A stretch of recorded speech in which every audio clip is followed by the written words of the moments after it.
Environmental non-governmental organisation WildTrust launched a new national campaign on World Ocean Day.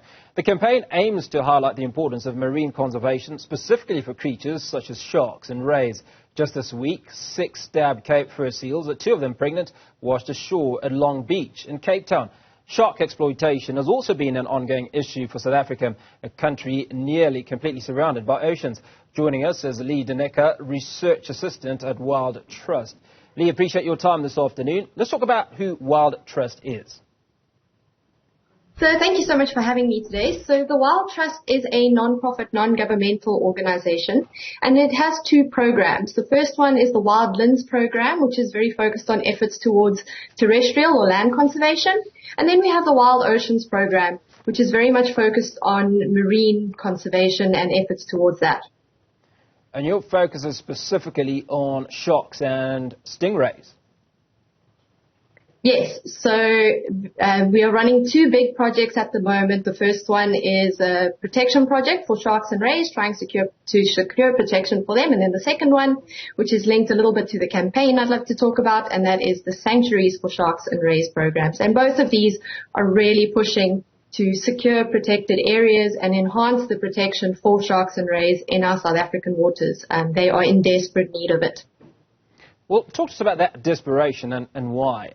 Are there people out there hunting sharks and rays in the waters of South Africa?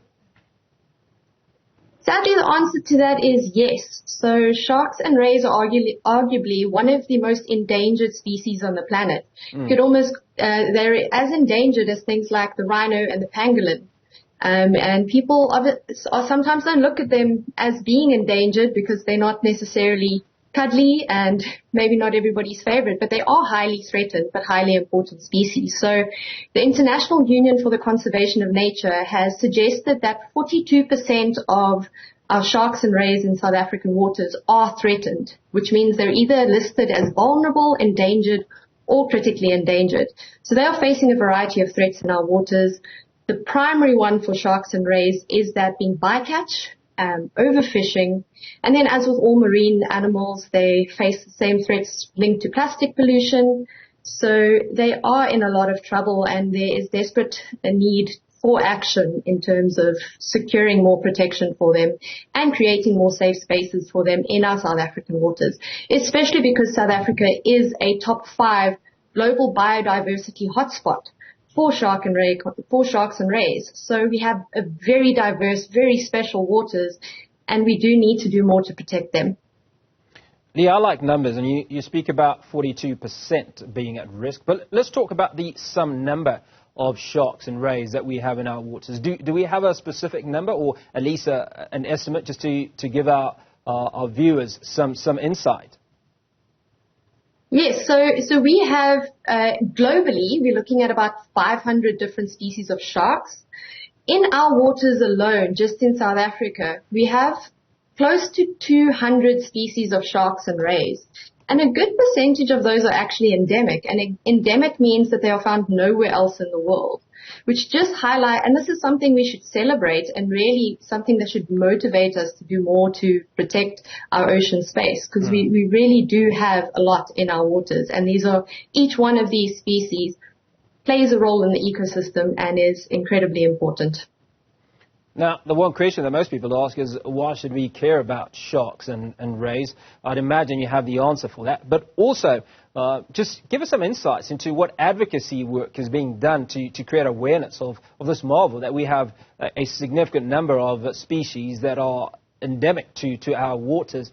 And how do people learn more about them in order to appreciate them?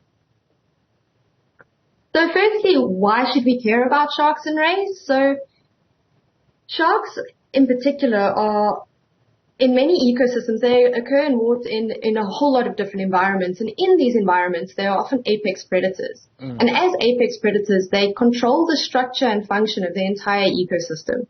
So by removing these animals from that space causes a cascading effect right throughout the food web. And this doesn't only impact the ecosystem directly, but remember, the ocean is an ecosystem that we rely on as a food source, but also for the vast majority of the air we breathe is produced by the phytoplankton that produces the oxygen. So we do need to care because ultimately it's linked to our own survival. Secondly, in terms of work being done, we have launched a beautiful campaign video recently where we tried and bring in the human aspect, where we took 5 South African women and got them to explain to us what their safe space is, what they find to be their sanctuary, and talk about their experiences within their sanctuaries as well as expose their vulnerabilities at what they would feel like if they had to lose that safe space. And we did it in a way that we link this to shark conservation, to saying, sharks, we need to do more to give sharks and rays their safe space.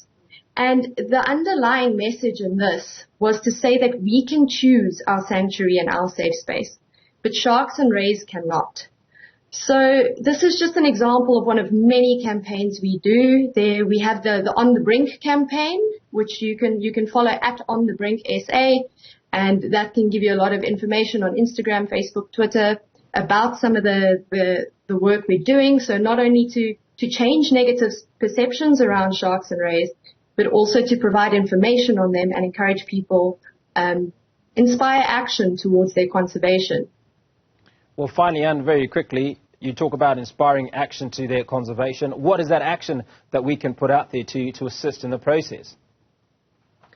So it's very good to, like I said, follow organizations such as ours, learn more about these animals, because the more you know, the more you can be an ambassador and spread that information and teach other people. But secondly, just like I mentioned, bycatch and overfishing is a large part of the problem. So just to be more conscious of your seafood consumption. Is it sustainably sourced? Where is that seafood coming from? What animals have been impacted in the process of that fishing practice? So there's apps you can download, the WWF Sassy app, which you can literally type in the fish you're wanting to buy, and it can tell you on a robot system, red, orange, green. Green, buy it. Red, don't buy it. And then plastic pollution. I think this is something that's been a hot topic all round. Just be conscious of what you're using.